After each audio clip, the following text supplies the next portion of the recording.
It's another beautiful Sunday afternoon. This is Rubbin Minds. Welcome. My name is Abu Kalbuch, and thanks a lot for joining us. Yesterday, the 29th of May, lots of Nigerians, I want to believe, marked what has been what used to be Democracy Day. A lot of governors around the country are sort of marking their second year or sixth year in office. Mr. President Buhari as well is the sixth year in office. And a lot of people are just sort of checking out the scorecards of those who have been elected on the 29th of May. And we are going to be talking about that today, just basically looking at the 6-year scorecard of President Buhari in office. Mr. Femi Adesina, who is the media personal assistant to the president, released a 45-page document of Mr. President's achievement. And by any standards, of course, 45 pages is quite an inexhaustive one. I know that while maybe many people may have disagreements with that, I mean, it definitely does speak for itself, whether you like it or not. We're going to be talking about that and see what the response to this is. I'm joined now from our Abuja studios by Ahmed Buhari. Ahmed, thank you very much for joining us. Just very quickly, as in a summary, how would you rate the government's performance, Mr. President, in the last 6 years? I'm very well. Okay, thank you very much. Yes, I can hear you. I hope you can hear me too. Thanks for joining us. It's been 6 years of President Buhari's administration. There's a lot of conversations with regards to how Nigerians would rate this. A lot of people are very unhappy, and I'm sure you do know that. Insecurity, of course, is topmost in people's minds, and it was definitely one of the biggest campaign points for Mr. President in 2015 and, of course, in 2019 as well. But we are going through very, very scary times, and it's literally all across the country. Would you say that Mr. President has done well in that regard? Security is a very, very sensitive thing. And I would say that the president, in his own words, which he has always maintained, has done his best. Another thing I would say is that he has done relatively well in terms of managing the crisis. I tend to look at security and the challenges that we face in terms of security from a much more less central point of view that places the entire burden on the president. Security is everybody's burden at the end of the day. The state governors have a part to play. Local government leaders have a part to play. Traditional rulers have a part to play, and then citizens also have a part to play.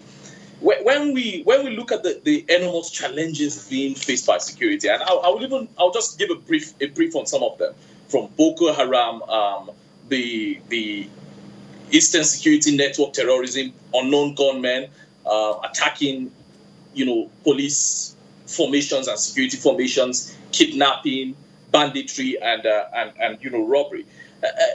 A lot of this are drawn from some issues, and these issues can fall back to other issues. And let me start by saying that 1, poverty; 2, unemployment; and 3, political instigation.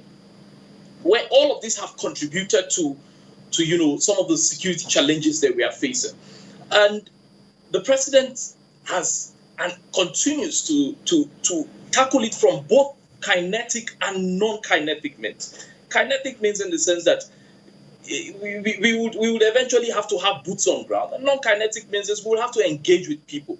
We will have to get the community leaders to talk to the young people, to see that to see a better to make better choices as to life, and not taking up terrorism. One of the things that, if you have observed, even in the conversations around criminality such as banditry and what have you, you will notice that these people criminals are not people that are unknown to the communities. They are people that are known in the communities. So what we need is a situation where community leaders play a very critical role in ensuring that, one, they gather intelligence. Your Honor, just sorry to cut you in there. Yes, I can hear you. Just sorry to cut you in there.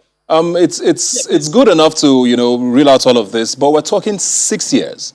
I want this to be very clear. 6 years since Mr. President came into office. No. Let me finish. He clearly said Okay. when he was coming into office that he would lead from the front, made a lot of promises to wipe out terrorism in this country.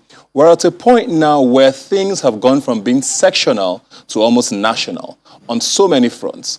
As much as you want to say people have a responsibility and governors should do things a certain way, he also did say specifically, even when he was campaigning, that the buck should always stop at the president's table. We can't be making excuses when people are dying. People are literally dying every day now, literally. We can't still be talking about we should engage. What is being done is what people want to know. No, Ebuka, I think you are misreading me. Engagements have been ongoing.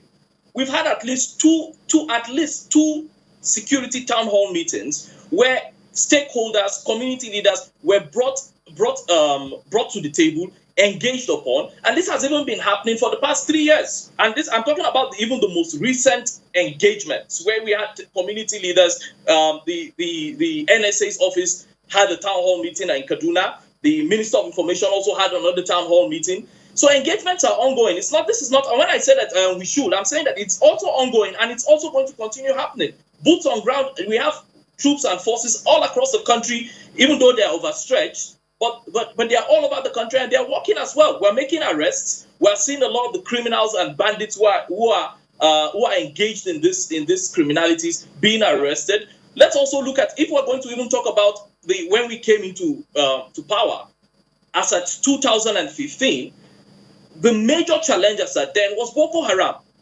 And which still is a challenge. The current state of things as regards that fight against Boko Haram, the government has done exceedingly well. Let's not forget where we are coming from.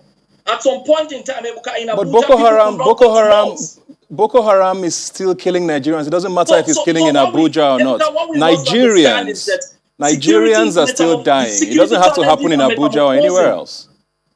Why does it have to happen in Abuja for it to be a bigger problem? People are still dying and Boko Haram is still killing people. Why does it have to happen in Abuja for it to be a problem? I'm not limiting this to Abuja. I'm giving you only an example. I'll come back to you. For instance. I'll come back to you. Also. I'll come back to you, sorry, Johannes, for a moment. Challenges are metamorphosing. I'll come back to you. I have another guest. I just want to get his perspective. Okay.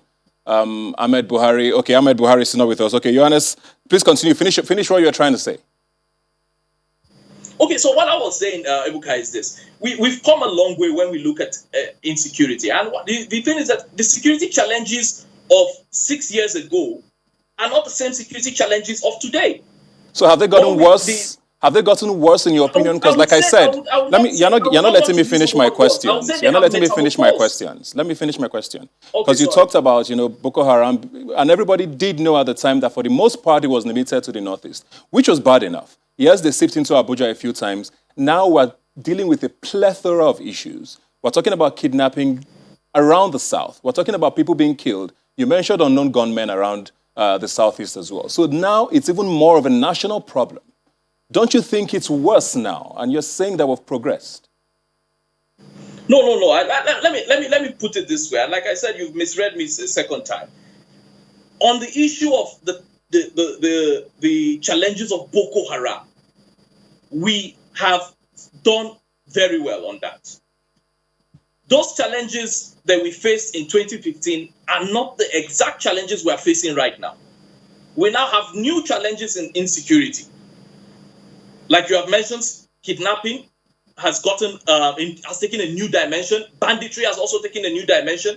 And let's not also forget that these issues were there, but to be honest, they have taken a new dimension and have gotten worse in some areas.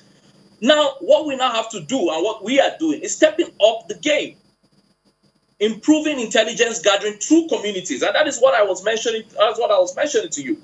That you are not going to have the president send troops to the entire country to deal with insecurity. You have to tackle it with the communities, hand in hand, to go into the root causes of this issue, which is poverty and unemployment. As long as people do not have jobs, as long as people are faced with economic challenges, crime will always be on the increase. And one of the reasons that we are facing a lot of economic challenges is the pandemic. The pandemic came in. It's drained a lot of the resources of the country. It drained a lot of the financial wherewithal of the government to be able to embark on so many programs. And you know, people's means of livelihood were taken away from them. And what the government is now working towards and has been working towards even before the pandemic is ensuring that we give people a means back to their livelihood. We have the economic sustainability plan. We may not see the progress that has been made, you know, in so much a gargantuan form, but we must acknowledge that even the figures are showing that we've improved on growth. We are seeing that we came in and met an economy that was extremely reliant on oil. The prices of oil dropped; it crashed by a very crazy amount. We were doing oil at $80 per barrel, and the next thing we're doing at $29 per barrel. Imagine that is the only source of our income. The economy dropped. This government focused on ensuring that we are able to look at other sources of improving our revenue, improving not just government revenue, but creating more jobs for people. Okay. And then we have... I mean, security is such a sensitive issue, like you said, and honestly, it's Yes. good enough to say a lot of these things on TV, but people on ground know exactly what they feel. And it's hard for us to keep going back and forth when the average Nigerian does not see these things translated in real life. But let's move on to other things, because you've talked about poverty a lot there, and you also mentioned the pandemic. A lot of countries, virtually every country went through a lockdown and the pandemic as well. I was seeing Absolutely. very impressive recoveries across the world. I mean, South Africa, for example, has not been such a healthy economy for a long time. But the rand has gained over 3% in the last couple of months. The naira continues to dip, crossed over 500 naira about 2 or 3 days ago. So the economic conversation and the lockdown excuse for a lot of people is not even that tenable. Talk about education, for example. Talking about the document that was released by Mr. President's team, we heard that over 1 trillion naira has been spent on education. Nigerian students have been at home for the better part of 2 years. Yes, there was a lockdown, but even before that, there was a strike. And people can't see this translated even to the education sector. So what is being done there? Ebuka, when we look at the problems and challenges such as education, let us not make the mistake to think that you will sink in 1 trillion today and education will change tomorrow. I'm sorry, it doesn't work that way.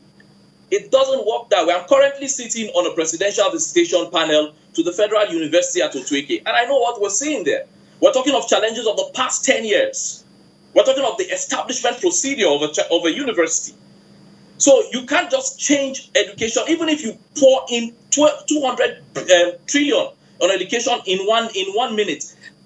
Our challenges are not going to change overnight. You have to remodel the system. Now, when we talk about students being at home, what has been the cause of that? It has been ASU strikes. And what it's not that the government was sleeping on its oars, to solve the challenges of the ASU strike. They were meeting over and over again until results were made. And this government has been very, very sincere with ASU. It has been the one paying most of the obligations that previous governments entered into agreements with ASU on. Agreements that were almost unimplementable, especially in terms of the resources that were being requested for by ASU. But this government is paying it. So we need to understand that the government is doing more with less. We're having a situation where we are having dipping revenue, but more needs that must be met, and we're still trying our best to meet these needs. So while I understand that the challenges are more, and I'm not denying the fact that there are challenges, and you may have played down the recovery that Nigeria has experienced, but I think that should not be so. Nigeria has experienced a good recovery as compared to other countries. There are some countries that are still not yet out of recession, coming from the pandemic. Nigeria is out of the pandemic. Nigeria our GDP has grown by 0.5%. We are seeing GDP growth in agriculture, in manufacturing, in ICT, and we haven't seen this in years. So it's not. Let's not sell the narrative that Nigeria is going to change by a one fell swoop, especially given the challenges of dipping revenue of a pandemic. No, it's not going to change overnight. So I hear this a lot, things are not going to change overnight. And I think a lot of Nigerians appreciate that, because we've had a very long history from the military, coming down to now when things have been managed really badly. 6 years, you're saying now is still not enough. Mr. President has 2 years to go. Does that mean that in 2 years' time, we're still going to be at this point? Because 6 years is a long time. The pandemic happened for about a year. We had 5 years to build to something. We have 2 years left in this administration. Does this mean that we're still going to be talking about this in 2 years' time? Ebuka, calm down. You can't stay in Lagos and think that things have not changed.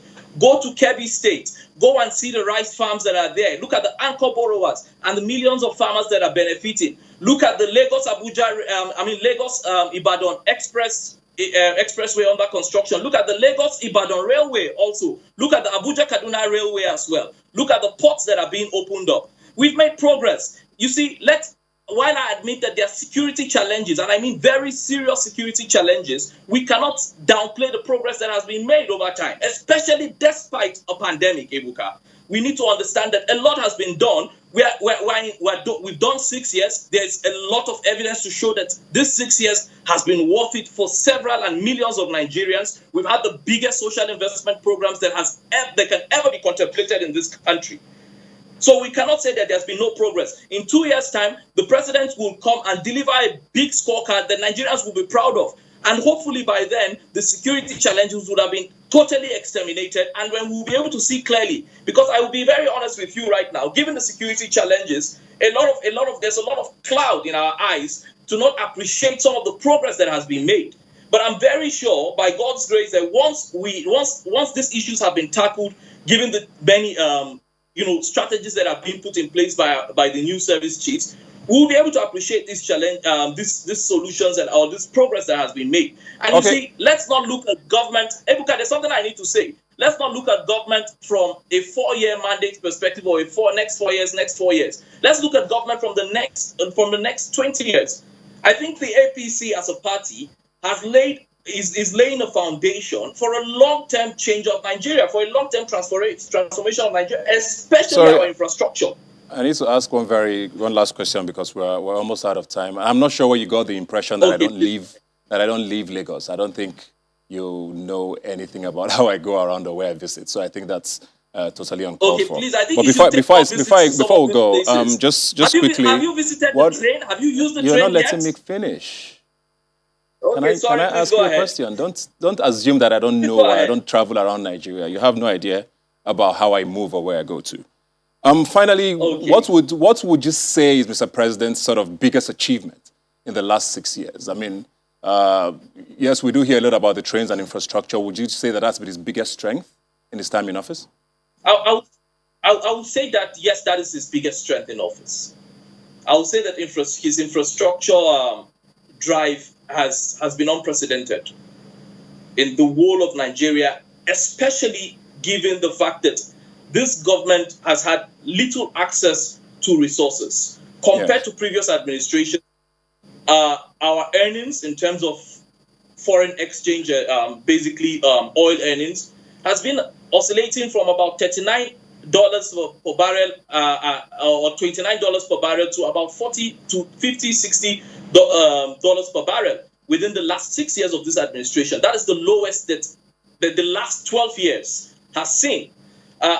Given that kind of income, given the fact that we also faced a very horrific pandemic, which we are still battling up till date, I think the infrastructure drive and the agricultural diversification are some of the key things that this president would hold strong as his legacies upon leaving.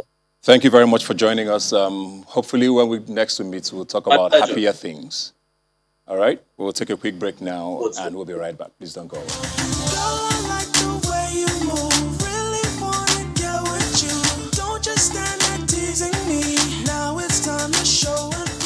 All right, welcome back. If you're just joining us, we're about to switch the conversation, talk entertainment and children, actually. Children's Day was celebrated a few days ago, and I'm here with some entertainers who are doing amazing things in their sectors, but are also amazing parents, I want to believe. How you doing, Waje? Now, I want to believe it's either we And or Ubi. we're not. I'm talking about from where I can see. I'm not inside the house with you we are people. amazing. How are you doing, first of all? I'm fine, Congratulations on thank your you. reality show. Also, You're killing it as thank a you, coach. thank How's you. that been? It's been tough, it's always, you always think you get used to it, especially because this is my 3rd season, but I still have the nerves and, this year the fans are so passionate. Yeah.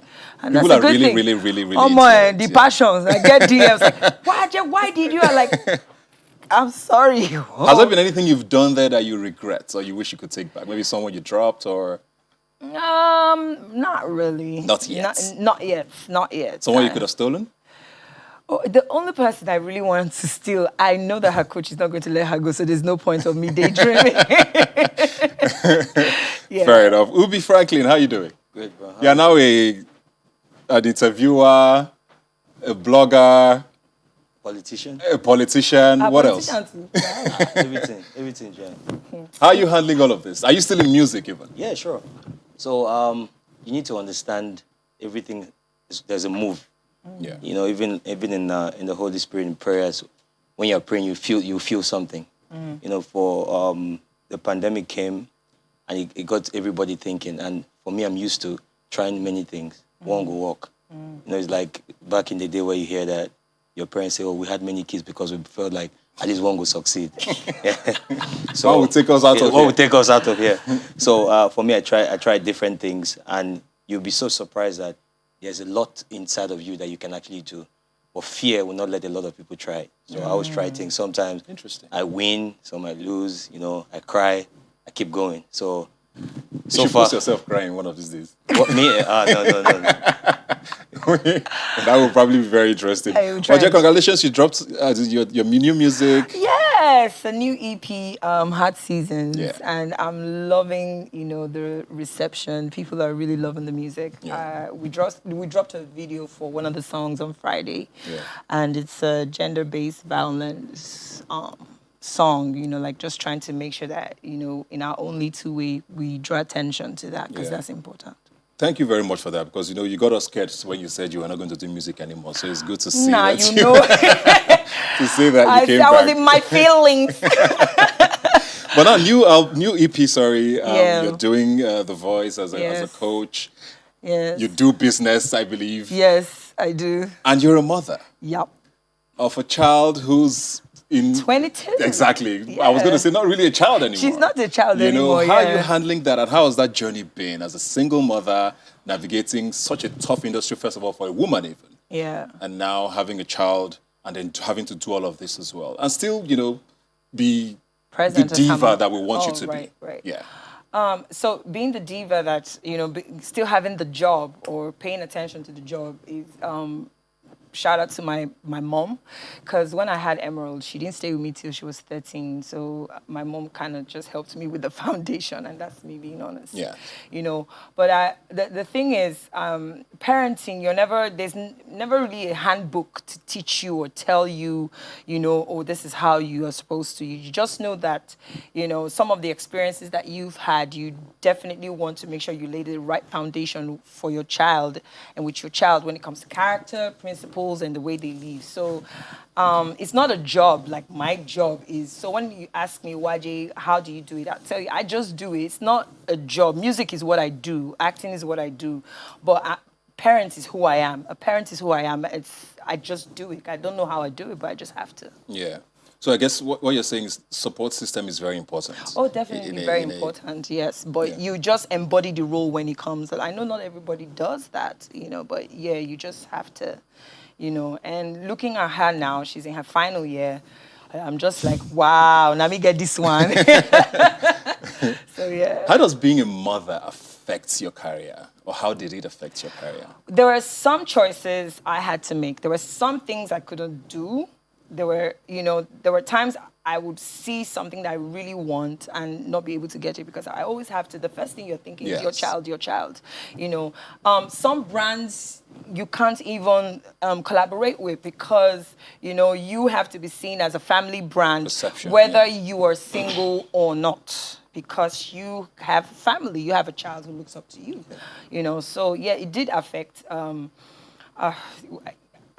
something came to my mind. So even in my personal life, for a very long time, like whoever I was in a relationship with, you're not even allowed to come to my house. Like it's wow. yeah, you don't even come to visit. Whether it's Sunday morning when people are, oh, let's all go to church, because parenting is it's that sacred. Yeah. You know what I mean? So your choices, you have to be sure that your children don't do what you tell them to do. They do what they see. So you always have to be sure that you have those boundaries for yourself. Do you think it's different for single moms than single dads in the industry with regards to perception now from what you're saying? Well, I think it is. Ubi's using his corner Someone item. is just looking at me and she's got active. So in a way, I think it is because, there are not a lot of single dads that are the ones who have their kids living with them. Yes, true. So that also, there's definitely a huge difference there. But with your child, like with my daughter, she's there 24/7. I'll tell you the truth, Erica. One time, the one time my daughter saw me drunk was the reason I stopped getting, like I had to check myself because it wasn't a great sight. And that was like in 2013. And I got home after an event. You know how you go to different events and one champagne here, one glass here, one. And I got home and guess who opened the door for me? It was my daughter. And that is nothing that any parent should, So it's definitely, when your child is living with you, there are choices you make that, there are some you can hide and they don't see, but when they are living with you, definitely there are choices you make. I asked that because I was going to go to you now. Yes. You have 4 kids, right? Yes. Very prolific. Yeah. How has that affected you, if at all, sort of the hustle? Does it affect scheduling, for example, where she's talking about, there are certain things she can't do, there are certain places she can't go, maybe there are certain times she has to figure out, okay, I can't be out at this time because I have a child at home. I don't know what the dynamic is with you with regards to who lives with you and who doesn't, but how has fatherhood affected you as someone who works in the industry? So my getting into many things is to make sure that my kids have a best life. Some of my kids don't live in Nigeria. And you have to trading forex. Exactly. So if you notice, I'm not in a lot of public places. You can only see me on my Instagram, or can't remember the last time maybe I went to a club or a party. Maybe I hang out with friends, but to go out and do that spending, right, that reduces. Yeah. Now, for me, I wake up every day asking myself, I want to leave something in my kids and for them. I don't buy that thing where people say, I'm not going to leave anything for my kids. I'll sell everything and go. No. Listen, they have to start from somewhere. If you fail, you start from experience, right? You understand? Yeah. So, if you fail, you have to start from somewhere, right? Yeah. And for me, if my dad had sent me to school, he's leaving something in me, right? If he didn't leave something for me, it's for me to understand that that's the way it should have been. So some days when I drive past the law school, my dad attended law school in Lagos, and I'll be asking myself, so my dad attended law school in Lagos in 1986 when I was born, and he didn't acquire the entire civic center and all of that. So do you understand what I'm saying? So if I'm thinking that way, right, I don't want my kids to think the same way. Yeah. So I want to know that if you look at people like DJ Copy and co, you find out that they are benefiting from things that their father has left for them and left in them. Right, so every day I wake up, I tell myself, listen, don't play these drums, but the crowd, play for your kids. So for me, my kids don't live with me every day. So sometimes I have them a week or 2 weeks. They are around. Does that make it easier? Which is to the point she made. Yeah. So for me, that's why I always say this. Some of the women, I every day you get to experience life, right?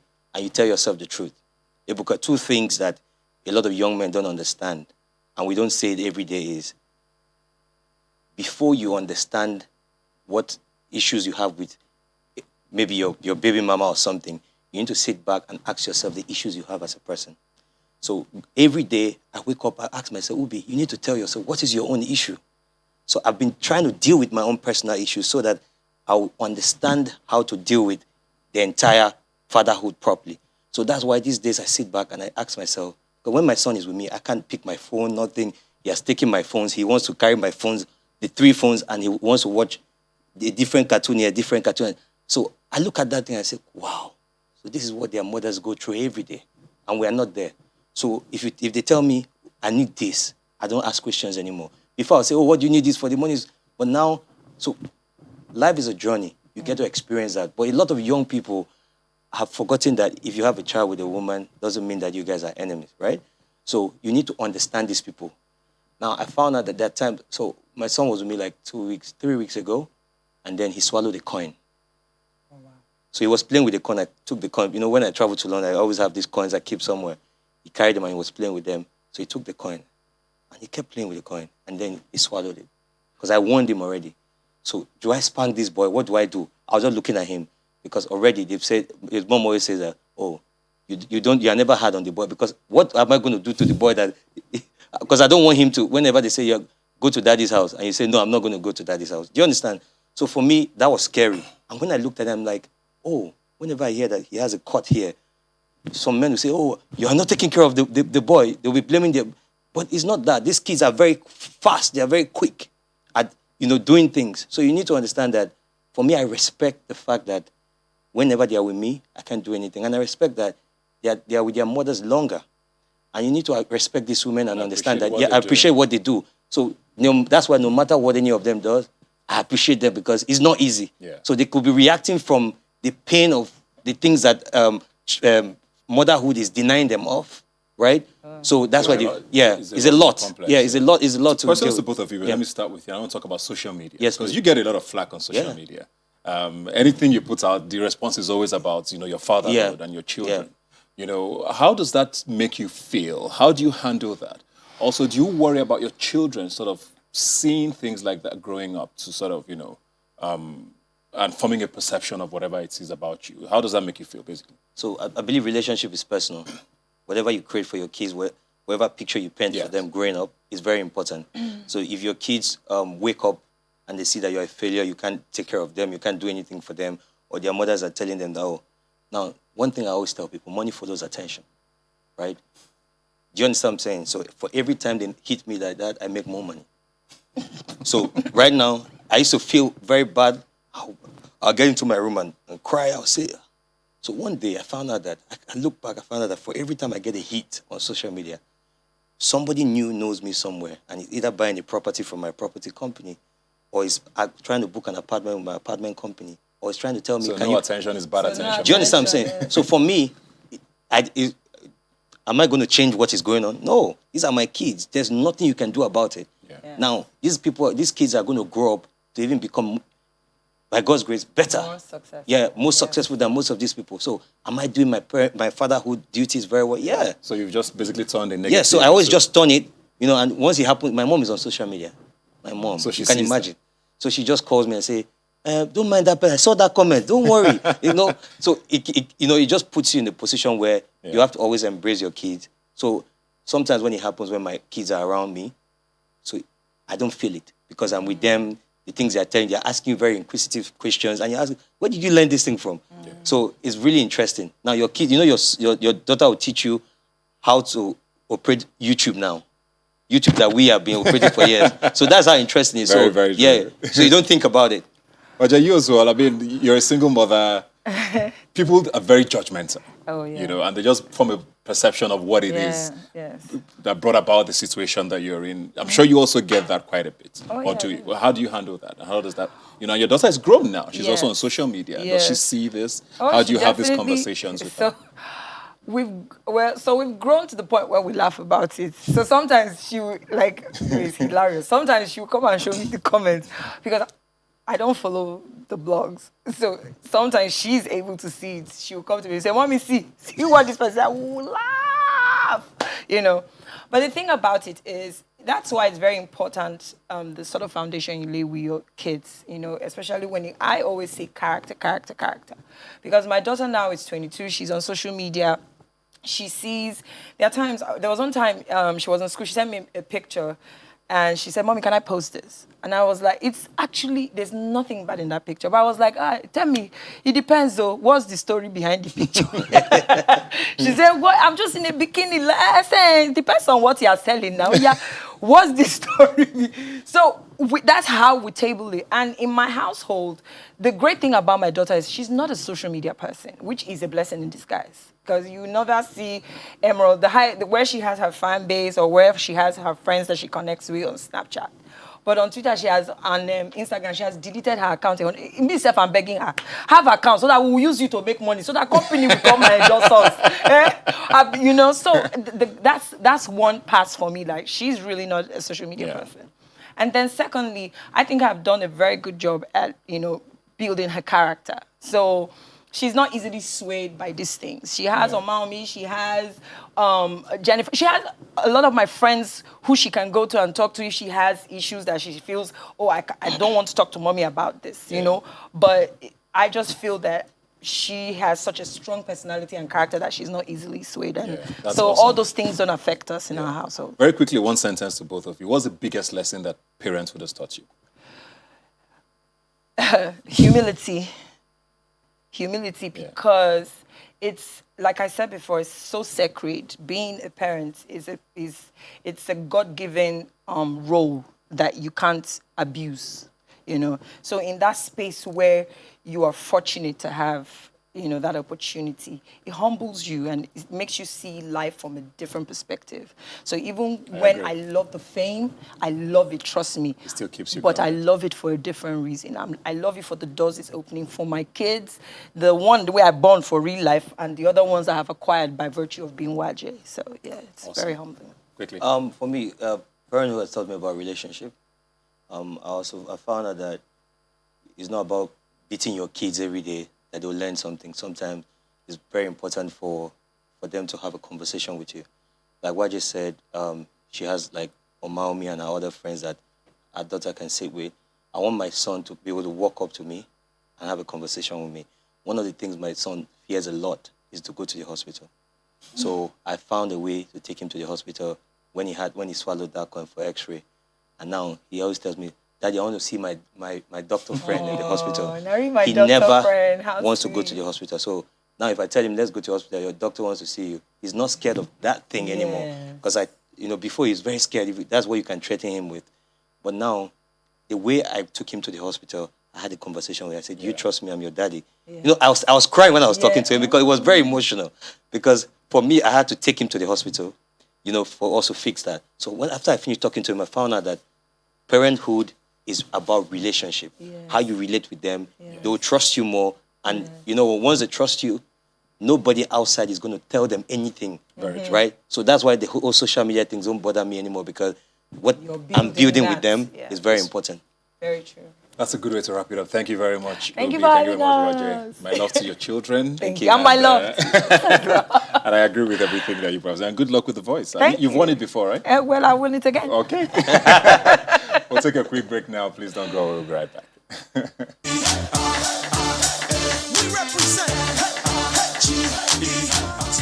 All right, welcome back. I have a guest now with me as we're still celebrating Children's Day, and he's the guest who shot to fame at a very young age. He was born Babatunde Kasumu, but we all know him as Babs Cardini. How are you doing? Yes, I'm good. For those of you who are hearing of the name for the first time, he's a magician, and I want him to just start off with something before we get into the interview. Okay, I have a gift for you. You have a gift for me? Yeah. Okay. This. In a glass cup. Now, years ago, someone actually did something fascinating, and a friend of mine asked me to do this. He asked me to turn water to wine. And I believe you know someone that did that before. Okay. Who was that? Jesus Christ. Okay. All right. I'm about to try this. So this is water. Glass. Are you ready? Yeah. Will you be fascinated if I do this? Of course. Okay, let's give it a try. So watch.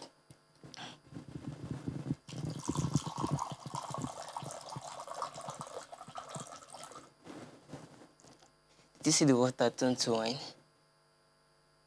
Do you want to have a taste? I don't want to have a taste. It's actually good. Let me smell it. I doubt if there's any smell.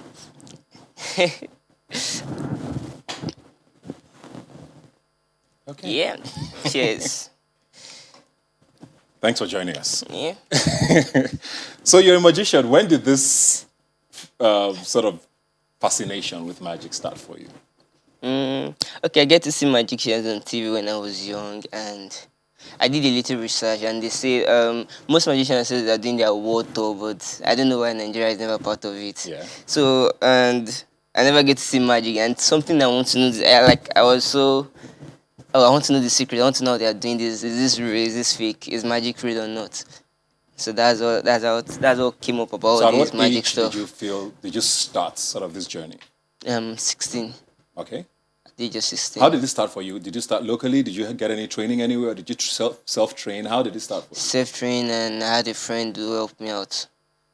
So I was just in class, and I had to just try one of two card tricks, and the reaction I got from my classmate actually made me feel like, yo, I'm good at this. Yeah. So it's very interesting because magic is not very popular here because a lot of people and religion makes people feel a certain type of way about, magic. Your parents, family, what was their reaction when you first told them this was what you were doing and this was what you wanted to do? So they're cool with it because they know what I'm doing. It's not something strange to them. Yeah. It's a normal thing. I'm more of a science guy also. And in the world of magic, we apply all type of things, science, illusions, tragedies, and stuff like that. So they know what I'm doing. Yeah.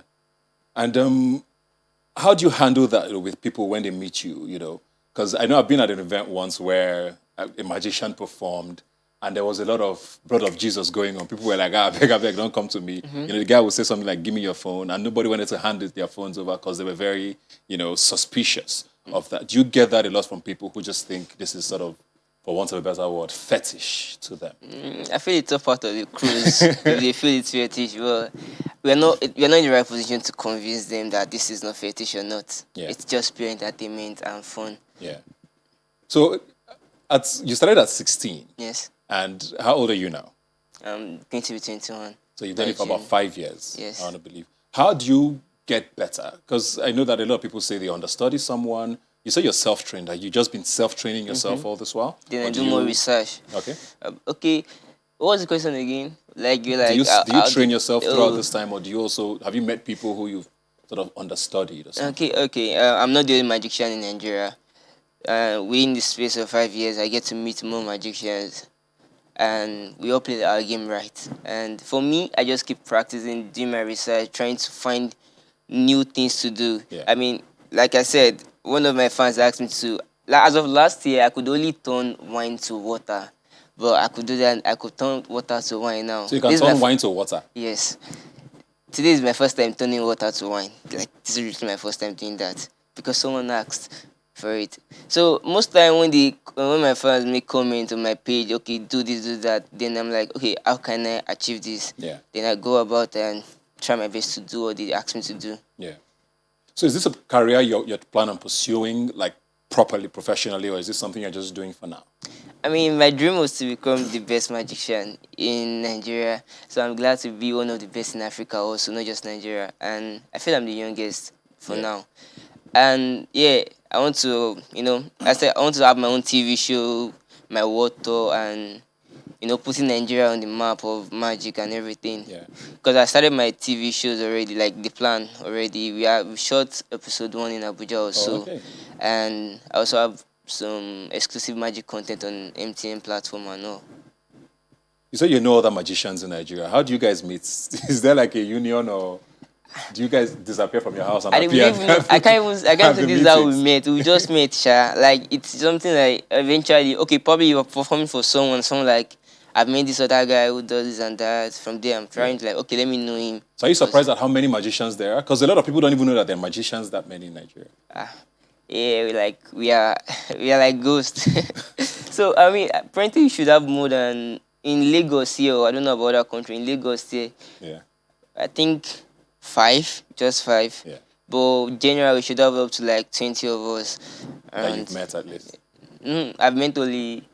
Okay, that you know of. Yeah, I know of. I've met only 3 or 4. What's the biggest platform you've performed at? That you still sort of enjoyed. Biggest platform. Okay, Supremacy concert. Okay. That was 2019, and Sujimoto's event, 2019 also. Have you ever had a bad day? where you tried to do something and it didn't work? On stage while Yes. performing?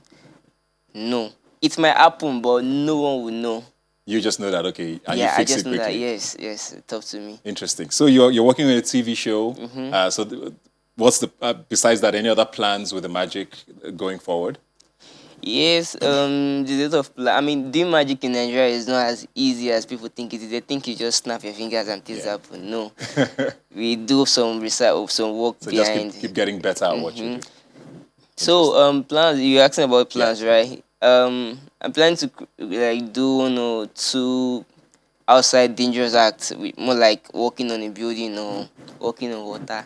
You know, I mean that's part of things we have to do too. That's what like Nigerians like. They want to see you walk on water, and it's not that easy. It's not like I'll just go there and walk on the water. No, it takes a lot of That would be preparation. interesting to see. Do you have any more stuff for us before you go? All right, Any other acts you want to perform? definitely. Okay, I have a deck of cards here. Okay, Do you know about cards? of course. So this is right here, and this is right here sealed and everything. I want you to think of a card. Okay, Now, there's no way I could have known you're going to think of this card today, right? Okay. For the first time, can you tell everybody the card you're thinking of? 3 of spades. 3 of spades, right? When I was at home, I placed the card faced up. Like all cards are facing the same direction, but I placed the card in an alternative way. Would you have believed that's the 3 of spades? I did.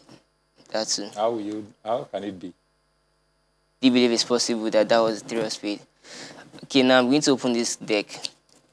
Where's the camera? Where should I face? Can I face? Okay. So, I want you to watch. Empty deck. Now, all these cards are facing you, right? Apart from one card, which is right here. The 3 of spades, sorry. You can see a card facing the other direction, right? So, I want you to take it and watch it. Take it out. Is that your card? All cards were facing the same direction apart from that card. Okay, now you need to go. Yeah. Wow. I always get fascinated by these things, and it's quite interesting how they happen. How did you do this? Give us a small hint. So it is well like I don't know. Okay, how did I do it? I can't even remember. Of course, you're not going to speak. Thank you very much, Babs Cardini, for joining us. You can follow him on social media. What's the handle? Babs Cardini on all social media. BABS_Cardini CARDINI. Thank you very much, and all the best with everything you do. Yeah, thank you for having me today. So like I always say, you can follow us on Twitter. Our conversation is #Rubbin Minds when you tweet at us. You have a great Sunday, and I'll see you next time.